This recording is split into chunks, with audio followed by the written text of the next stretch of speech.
আসছে কিন্তু উনি হরি আসে নাই, রাময় আসছে। কিন্তু যে লীলামৃত পড়েন, লীলামৃতে দেখবেন, আমি যদি ভুল বলি আমাকে বলবেন এই কথাটা ভুল।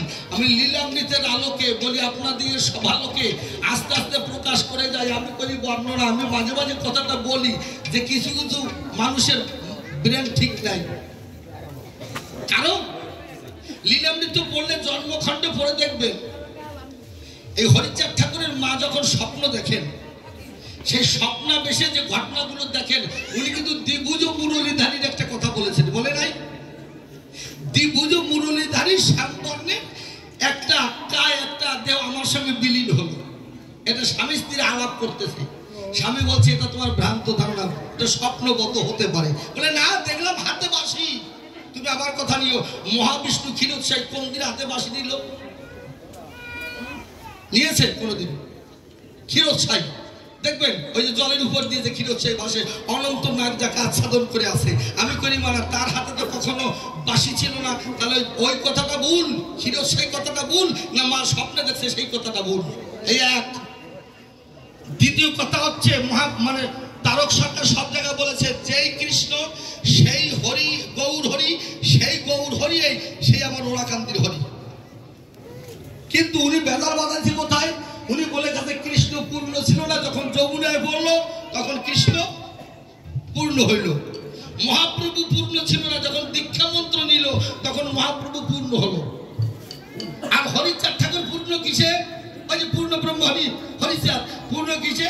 জন্ম নেওয়ার সাথে সাথে বলছে আমি হরি, আমি হরি, আমি হরি। এটা কিন্তু আবাস উনি বলে গেছে। পরবর্তীতে যে আমাদের আর একটা লীলা গ্রন্থ যিনি লিখেছেন, যার নাম বিচারণ গোসাই, নাম শুনেছেন? বিচারণ পাগল।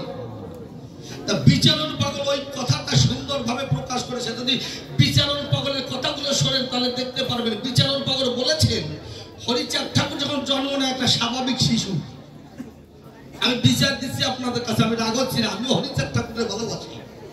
স্বাভাবিক শিশু হিসেবে জন্ম নিল, দাই থেকে শুরু করে কয়েকজন বিধবা মহিলা তাদের পাশে ছিল। যখন বাচ্চা কোলে নিল তখন আকাশ ভেদ করে, ঘর ভেদ করে একটা জ্যোতি ওই শিশুর গায়ে পড়লো। কিন্তু স্বাভাবিক শিশু জন্ম নেওয়ার পরে ঘরটা আলো করে একটা জ্যোতি সমস্ত দেহে যখন বিলীন হয়ে যায়, তখন নাকি ওই শক্তি আমি হরি, আমি হরি, আমি হরি তিনবার কয়। আমি করি বিবেচনা, এটা আমার কথা না, ওই গোসাইরে কইছে তাই আমি বলে গেলাম। যদি এই কথা সত্য হয়, তো একজন পূর্ণ ছিল না, যমুনা থেকে উঠলো পূর্ণ হইলো। একজন দীক্ষা নিল, সে পূর্ণ হইলো। আর একজন জন্ম নিল, পূর্ণ ছিল না, যখন জ্যোতি পড়লো সেটা পূর্ণ হইলো। দাদা ইনি পূর্ণ হবে, তো ওই দুজন পূর্ণ হবে না? কি কন? থাকো, তোমার লীলামৃত সাথে সব ভুল। যদি বলতে পারো যে কৃষ্ণ সেই না, সেই গৌর, সেই গৌর সুন্দরী অপূর্ণ লীলাটুক যদি আস্বাদন করতে এসেছিল, সেইটুক পূর্ণ করতে এই ধরার গায়ে হরিচাঁদ মানে হরিচাঁদ রূপে জন্ম নিল, আমি মানবো। কিন্তু একজন পূর্ণ ছিল না, একজন পূর্ণ হইল। আর ডাইরেক্ট দেশকে পূর্ণ হয়ে গেল, কিন্তু লেখা আছে জন্মগ্রহণ করার পরে জ্যোতি এসে ঢুকলো শরীরে, তারপর আমি হরি, আমি হরি তিনবার সুদয় বারে বার আমি করি বিবেচনা। তাহলে তিনজনের তো একই কারবার। একজন ক্ষীরোৎসাহী, একজন গর্বোৎসাহী, আর একজন গোলোকসাহী। ভাইজলেনি ভাইছে কোন জায়গায় আর একটা পথ দেখাই যায়। আমি করি বিবেচনা।